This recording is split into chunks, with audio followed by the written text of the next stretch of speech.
Bonjour Eric. Bonjour. Donc voilà, est-ce que vous pouvez me parler un petit peu réellement de qui vous êtes? Parce qu'on peut un petit peu partout, dans pas mal de domaines. Ouais. Et c'est pour avoir 2-3 petits détails en plus.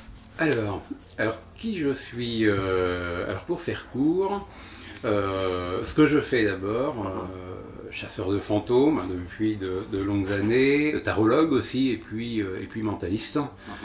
Donc, et paranormaliste, mais ça regroupe aussi toutes ces choses-là. Qui je suis, c'est que je suis aussi surtout tombé dedans quand j'étais petit. Ouais. Hein. Tout est ma famille, si on regarde l'arbre généalogique, j'ai un oncle voyant hypnotiseur, un grand-père radiesthésiste et guérisseur, lui qui m'a initié un peu à la radiesthésie d'ailleurs, des tantes cartomanciennes, une cousine médium, un oncle sorcier, enfin je pourrais continuer. Et donc du coup, le paranormal, ou ce que l'on nomme paranormal, a toujours été quelque chose de normal. En fait, vu que j'ai toujours baigné dedans, c'est que bien plus tard, quand je suis entré au collège, où j'ai pris conscience que cet univers n'était pas normal pour tout le monde en fait. C'est différent par rapport à d'autres. Et différent par rapport à d'autres. Donc ça m'a un peu surpris, mais voilà. Okay. Et je dirais que d'ailleurs, que le phénomène le plus paranormal, parce qu'on me pose souvent la question, le phénomène le plus paranormal que je connaisse, c'est pas les fantômes, c'est pas la médiumnité, c'est pas les capacités extrasensorielles, non. C'est plutôt l'être humain qui est fascinant. Lui-même est paranormal. Et son rapport justement à toutes ces choses est paranormal. Il y a pas mal de choses à faire là, en effet. Ouais. Très bien. Et donc actuellement vous faites quoi? Vous avez des projets, des choses comme ça? Vous lancez un DVD je crois? Alors oui, j'ai pas mal de projets et puis des choses qui sont en train de se réaliser. Je fais toujours mes conférences évidemment, mes formations. Je donne des formations sur le mentalisme, engagement verbal, détection du mensonge, travail de l'intuition, etc. C'est pas forcément des formations qui sont accessibles au grand public, bien que j'en fasse parfois, mais c'est plus pour une cible particulière. J'ai donc un DVD qui va sortir normalement là, je pense cette année. Je ne vais pas m'avancer pour donner une date. Je fais toujours mes séances de tarot. Et puis évidemment, même si je le mets moins en avant aujourd'hui, mais je suis toujours aussi impliqué dans les chasses aux fantômes, je me déplace sur les lieux hantés, mais je me mets un petit peu en retrait avec la mode aujourd'hui des fantômes et un petit peu c'est du tout et du n'importe quoi. Donc je les laisse faire et je fais mes choses en sous-marin. Et justement, vous avez tourné, je crois, il n'y a pas l'année dernière peut-être, avec Michel Laurence ou quelque chose comme ça, j'en ai parlé. Ah oui, alors c'était un projet, c'était il y a maintenant... Il y a un petit moment, ouais. Ça doit faire au moins 4 ans. Ouais. J'ai travaillé, oui, effectivement, avec Michel Laurence sur la version française de la fameuse émission Most Haunted. Most Haunted qui a été la première émission sur ce sujet, en tout cas telle qu'elle est, telle qu'on la voit aujourd'hui un petit peu partout dans différents pays.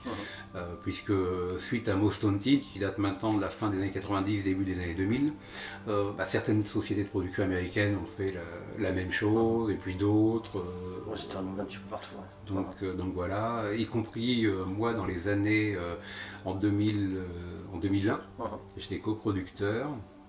Alors, en coproduction avec une télé canadienne, et on a enregistré quelques émissions qui étaient sur cette trame-là. Voilà. Et puis j'avais bossé effectivement sur le projet français de Most Haunted. Il s'est pas sorti en France ou qui n'a pas été diffusé. Et qui n'a pas été diffusé. Et puis je dirais qu'aujourd'hui, il y a tellement de choses, on fait un petit peu tout, il y a à boire et à manger, donc l'opportunité de sortir ça aujourd'hui, je ne sais pas si elle serait la bonne. Quoi. Très bien. Vous faites quelque chose avec Jean-Charles Dupuis ou pas?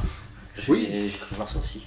Exactement, Jean-Charles et moi, donc Jean-Charles Dupuis hypnotiseur, on se connaît depuis de très longues années, on s'est connus, ça devait être dans les années 90 je crois, donc déjà ça date un petit peu, et puis depuis quelques années on travaille ensemble, on a publié le premier magazine français sur le mentalisme et l'hypnose, on fait des stages contre le tabac, enfin Alto Tabac, on mélange l'hypnose et les techniques de mentalisme pour que les gens arrêtent de fumer.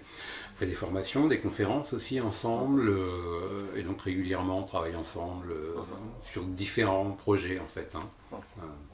Et ça se passe bien? Pardon ? Ça se passe bien? Oui, ça se passe très très bien. Depuis le temps qu'on se connaît, on a un feeling, on sait comment travaille l'autre. Voilà. Donc du coup, à trouver un bon rythme, quoi. Et puis comme c'est un bon puis un grand professionnel, ben voilà, on se complète. En fait. Voilà.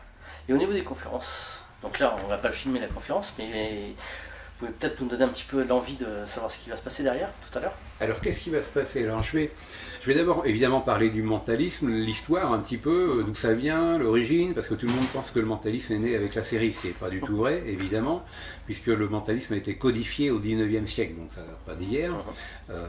Et puis moi-même, ça fait plus de 20 ans que je suis mentaliste, donc la série existe depuis maintenant, depuis 5-6 ans, je crois maintenant, pas plus. Donc je vais un petit peu expliquer ce qu'est le mentalisme, à quoi il sert aussi, ce qu'on peut faire. Alors il y a de multiples facettes. Là la conférence va durer 1h30, 2 heures. Je vais évidemment survoler quelques facettes de cet univers. Je ne vais pas avoir le temps d'aborder tous les aspects du mentalisme, parce que c'est très large. Et puis il y a aussi un fossé entre le mentalisme de base, on va dire, et si on va jusqu'au bout de la chose, le mentalisme ésotérique. Il y a tout un tas de nuances, de couleurs, quoi. Mais bon, on va essayer d'aborder, et puis je vais peut-être faire 1 ou 2 expériences avec les gens pour leur montrer qu'est-ce qu'on peut faire avec, quoi. Donc voilà, mais c'est avant tout, je vais expliquer en quoi le mentalisme est un outil pour être mieux avec soi-même, parce que il ne faut pas oublier qu'à l'origine le mentalisme c'est une école de développement personnel, une école de pensée, c'est une vision du monde.